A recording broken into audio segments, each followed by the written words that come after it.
Today we're going to be talking about environmental portraits.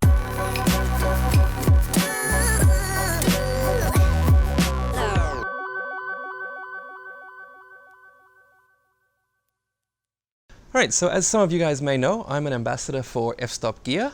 They make some fantastic bags, and just recently they've asked me to run a competition on their website where you can, win some free stuff. So make sure you head over, follow them on Instagram and check that out.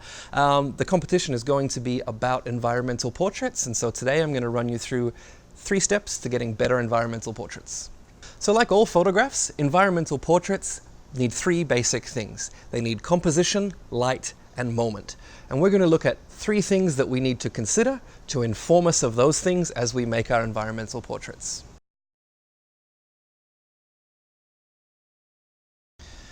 So before we get started, let's define what an environmental portrait is. An environmental portrait is a portrait about somebody, not of them.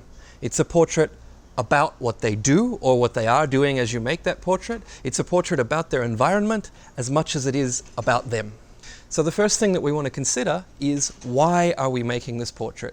That will give us a good place to start for deciding what lens, deciding how we're going to light it, and deciding how much of the background we include, what sort of depth of field we're going to use, and what we take out or put into the composition to make the portrait work. So first up, you want to consider, why are you making this portrait? What is it about?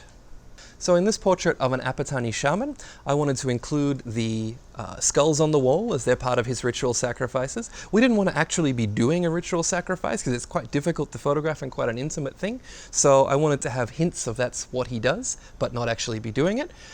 Things I didn't want to include are things like, his fireplace, his calendar, his television. All of those things didn't really help to support the story I was trying to tell. So it's really important to consider what you're making this portrait about so that you can know what to include or not include in the frame that you're making. So once you've decided what your picture is going to be about and what you're going to include and what you're not going to include, you need to choose an appropriate focal length to express your vision. Now, it might seem like a small decision, but when choosing a focal length, you can really change the relationship between your foreground and your background, and thus your subject and the background. So when using something like a wide-angle lens, say 24 or 35 millimeters for a portrait, you'll find that anything closer to the lens gets quite exaggerated. It gets much larger and thus has more visual weight than the things in the background, which get rendered a little bit smaller. If you use something like a 50 millimeter, 85 millimeter, 200 millimeter, something like that, everything gets a bit squashed together. The relative size of the subject and the background get a little bit more realistic to what we might see with our eye. They don't get that little exaggerated bit of perspective that you get from using a wider angle lens. So you need to choose how you want to express the subject, how much weight you want to put on it versus the entire scene with the subject in it. That will inform the way that you choose your lens and also inform the aperture that you choose to work with. If you choose to work with, say, f1.4, you may be having a really sharp subject but a really blurry background. If you choose to work at f8, both will be in focus, and so you'll need to find other ways to give weight to the subject. So let's take a look at these 2 portraits that I made using the Fujifilm X-T1 and the 16mm f1.4 and the 90mm f2. Now that's about 24 and 135 millimeters for those who shoot full-frame cameras. Now with the 16mm lens, as you can see, the man gets quite large in the frame because I've had to move physically closer to him. It gives a lot more weight to him than it does to the train. However, with the 90mm lens, you'll see that they become a little bit more realistically rendered. It's a little bit more like we saw with our eyes. The train is significantly bigger than him, and everything feels a bit more crushed together. The train doesn't feel like it's quite so far back from him anymore.